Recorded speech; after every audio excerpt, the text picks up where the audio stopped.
Dodgers Nation, Doug McCain here. You can follow me on Twitter and Instagram at DMAC_LA. I'm going to be posting about all the up-to-the-minute Dodgers trade rumors, so definitely follow me over there. Also follow Dodgers Nation on Twitter, and be sure to subscribe to the Dodgers Nation YouTube channel. We're going to be giving you up-to-the-minute updates on all Dodgers trade rumors leading up to the deadline, so be sure to hit that subscribe button, hit that notification bell, and if you really want to support the channel and you want to see us post even more Dodgers content, smash that like button. And as always, I want your takes down below in the comments section. Today's Dodgers Nation questions of the day. 1, what are your thoughts on the Dodgers being linked to Lucas Giolito? 2, will Shohei Ohtani be traded to the Yankees? What are your thoughts on Shohei to the Yankees as a possibility? Let me know down below. And for all latest Dodgers news, head over to DodgersNation.com. So the MLB draft is over, the home run derby. The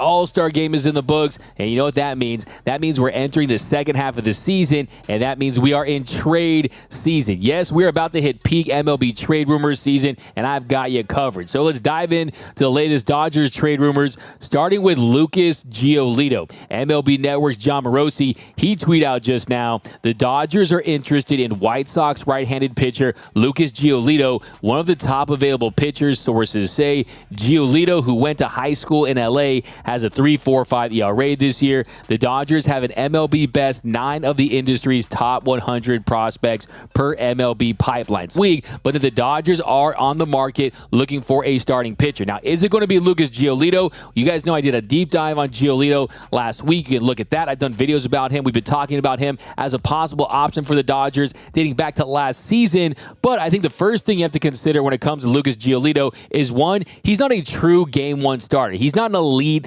ace, top 10 level pitcher. His teammate is Dylan Cease. He has the potential to be that, but what Lucas Giolito is, he's solid. He's a guy that posts. He's a guy that is right near the top when it comes to innings pitched, and that is what this rotation needs. They don't necessarily need an A-plus starter, although I would definitely sign off on one. I think they could absolutely help this team, but right now, at the bare minimum, you need another guy that you can trust. That's not necessarily going to be a rookie. That's not a guy that's been hampered by injuries, and Lucas Giolito makes a lot of sense for a lot of different reasons. 1, he's definitely a top 30 pitcher in baseball. There's no question about that. Like I said, if you want to see a deep dive on Giolito as a pitcher, I'll drop the link down below in the comments section of a video we did last week. But yes, he's top 30. Yes, he posts. Also, contractually, he's going to be a free agent after this season. So this will be a rental, and that plays a big role for what the Dodgers are after, because they want to maintain that financial flexibility. There's a reason why they didn't sign any big free agents. There's a reason why they signed J.D. Martinez to a 1-year deal, Noah Syndergaard to a 1-year deal, David Peralta to a 1-year deal,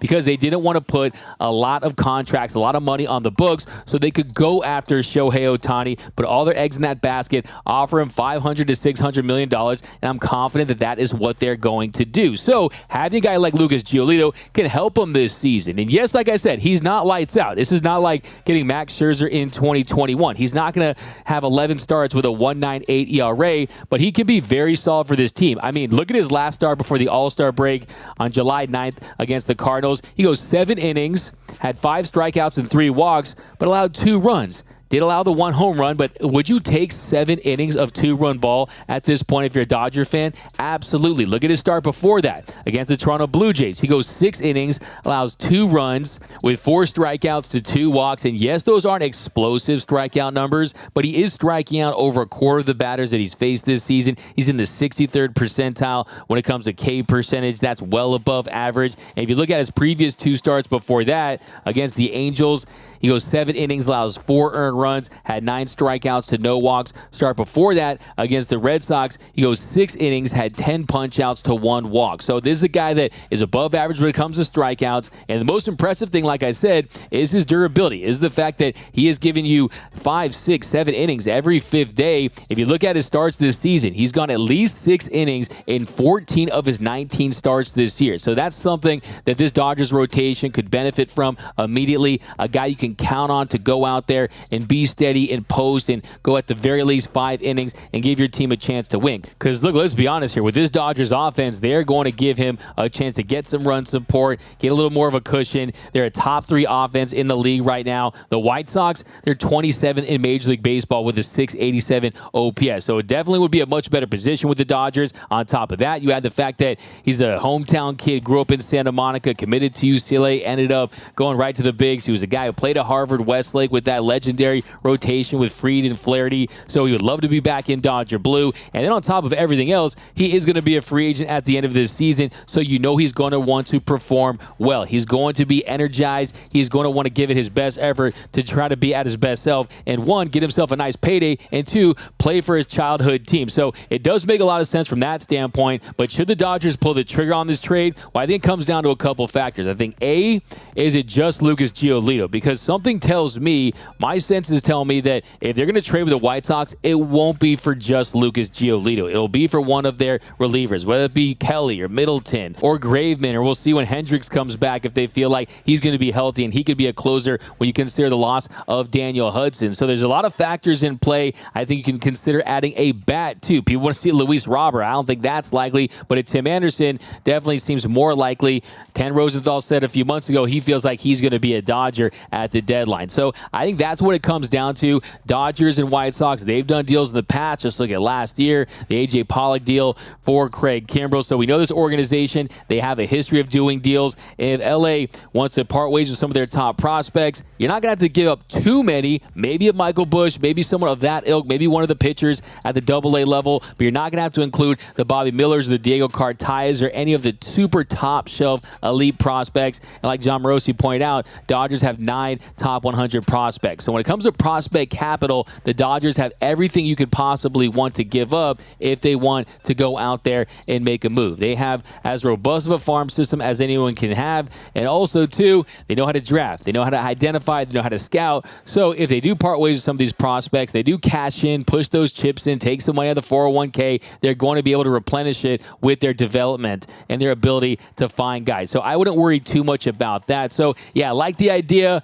but I do want to be patient a little bit. Let's see what else develops. Let's let the market take shape to see who else is going to be available at the deadline. So at the right price, I am in on this deal. I think you want to get some bang for your buck, though. Address not only starting pitching, but also the bullpen, also the offense. Add another bat that can help this team down in the lineup. I definitely want to see him go after that. And also, too, you don't buy the first car you test drive, right? Yeah, it's a nice car. Yeah, you got that new car smell. It smells so good. You just want to buy it right off the lot. But no, you got to just take a minute, take a breath, test drive some other cars, make sure it's the right move for you. But as of right now, it's something that I think the Dodgers will strongly consider. But next, we have to talk about Shohei Ohtani. And yes, it feels like we can link everything back to Shohei Ohtani. And at this point, even rumors that don't involve the Dodgers with Ohtani, I think are Dodgers rumors at the end of the day, because that is how much this organization is invested in trying to get him into Dodger blue. Now, I've spoken to insiders about Ohtani, Buster Olney. He's a guy that was confident that the Dodgers would be aggressive towards him. I talked to an Angels insider yesterday who tells me that it's really tough to get a read on him because he's so calculated, because he is so mysterious, because he keeps things so close to the vest. But today, Buster Olney, he said that the Yankees are going to be the team that's going to be most aggressively in pursuit of Ohtani at the deadline. Now, I do find this very interesting that this comes a day after the Yankees announced their jersey sleeve ad sponsorship deal where they're going to be getting $25 million a year. And yes, it does make sense for them to pursue Shohei Ohtani. This is an organization that needs another World Series. I know it sounds crazy to think the Yankees need another World Series considering they have already won 27, but they haven't won since 2009. You haven't seen the same level of postseason success. There's been a lot of talk that this is not the George Steinbrenner Yankees where they go out and get everyone, but I push back on that. I mean, look at last year. They signed Judge for $360 million. They signed Rodon for $162 million. They still have Garrett Cole at $324 million. Giancarlo Stanton. They have plenty of big contracts. They're still second in Major League Baseball when it comes to payroll. So don't kid yourself. The Yankees are still big spenders. And also, to Buster's point, yeah, you want to win a title now. You have guys that are in win now mode, and they're not getting any younger. So, hey, you bring in Shohei Ohtani. You got that short porch there in right field. He'd benefit from it. The electricity in Yankee Stadium in New York City. A once-in-a-sport player like Shohei Ohtani, a guy who, in my opinion, is not just the best player in baseball, but the best athlete on the planet right now when you consider what he does at the plate, when you consider what he does on the mound. An MVP winning caliber player without even pitching. That is how good Ohtani is. This is a guy that could hit 60-plus home runs this season. You throw him in New York, that'd be electrifying. And as much as I would love to see him in Dodger blue, and yes, that's still my dream. Yes, I still think there's a really decent chance that that does happen. Man, just imagine Ohtani, greatest player on the planet, with the Yankees, the team that has the most history in the biggest media market. That would be quite a buzz. I will say, though, does Ohtani really want to get booed the first time he doesn't go 5 for 5 and have 12 strikeouts? Does he really want to deal with the New York media? Maybe he does, maybe he doesn't. The reality is we just don't know. We don't know the comfort factor for him in New York City. Maybe he wants that, maybe he doesn't. The reality is there's a lot of people that have a read on Ohtani, even the people that are closest to him. And if you're the Yankees, do you make a deal like that if you're not guaranteed an extension? I find it hard to believe that there's a team out there that would part ways with that many prospects and just decimate their farm system if it didn't mean an extension. On the same token, it is still a rental. It's not like last year where it would have been a year and a half of Ohtani. That's where you really would have seen the Godfather offer. That's where you really would have had a king's ransom in return for him. So I don't anticipate a deal like that, but I do think it's going to be a bigger deal than you would expect. It's not going to be your typical rental superstar deal where that team just knows he's going to walk. I think the team that's going to trade for him is going to be a team that's going to feel pretty good about their chances of him signing with them, because we know the incumbent team always has the advantage. So is it likely at this point? I would say no. I've been told there's less than a 10% chance that he does get traded, but anything can happen in Major League Baseball. Look at last year. We thought that Juan Soto was going to be traded. He ends up with the Padres. So never say never. Would I bet on it? No, but it's still worth discussing, because if he gets traded, I think that team has the inside track on signing him long terms because of how much they would have to give up for him. So we'll see what happens. But yeah, Shohei Ohtani, Dodger blue over pinstripes any day. And then finally, fire up that trade trumpet, because the Dodgers did make a trade yesterday, and that's for Tyson Miller. The Dodgers traded for the recently DFA'd reliever from the Milwaukee Brewers. So far this season, a negative WAR at .1, a 5.79 ERA, a 12.86 WHIP in 9 1/3 innings, 7 strikeouts on the year. So this is a guy that don't expect too much from this guy. This is a depth piece in the wake of Daniel Hudson being placed on the 60-day IL. I don't anticipate a big contribution from this guy. If you look at his numbers, like I said, a 5.79 ERA. If you look at the FIP, a 5.85 ERA. Also doesn't strike out a ton of guys at 17.1%, a 7.3 walk rate. If you look at where's the upside, if you look at his pitch mix, throws that four-seam fastball 57.4% of the time at 90.7 miles per hour. But I'm assuming that they like the slider. He throws that at a 14.9% clip. Averages 82.1 miles per hour, and hitters were hitting 0 off it. Had a expected slug of 227, expected batting average of 202. So this is a guy who I don't think has a ton of upside. And yes, there's the Evan Phillips of the world who had an ERA over 7 when the Dodgers got their hands on him. But I don't anticipate this being one of the Dodgers' big reclamation projects, one of their diamonds in the rough that they found that came and had a big impact. I don't think he's going to be that guy. I think Ryan Brazier has a much better shot at being that guy because he had the high velocity. He had some of the advanced metrics that point to saying, hey, this could be a dude. I don't see that with this guy.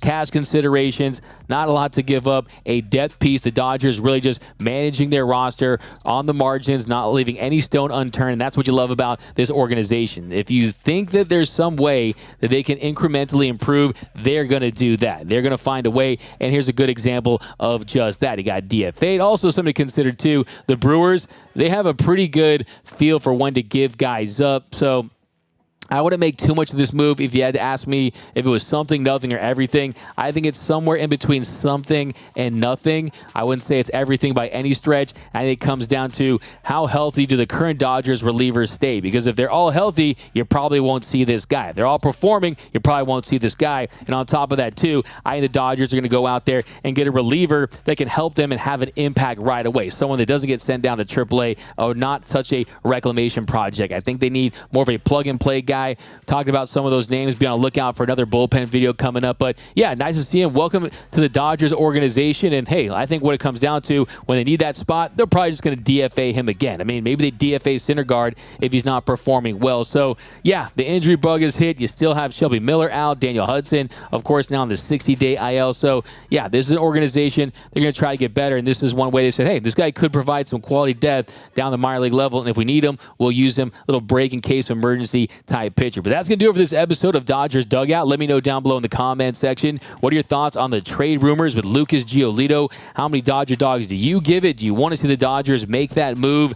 And what are your thoughts on Ohtani to the Yankees? I want all your thoughts on that possible trade. Do you think there's any chance the Angels do move him this trade deadline? I want all your Ohtani takes down below. And is the trade for Tyson Miller something, nothing, or everything? Let me know. My name is Doug McCain. You can follow me on Twitter and Instagram at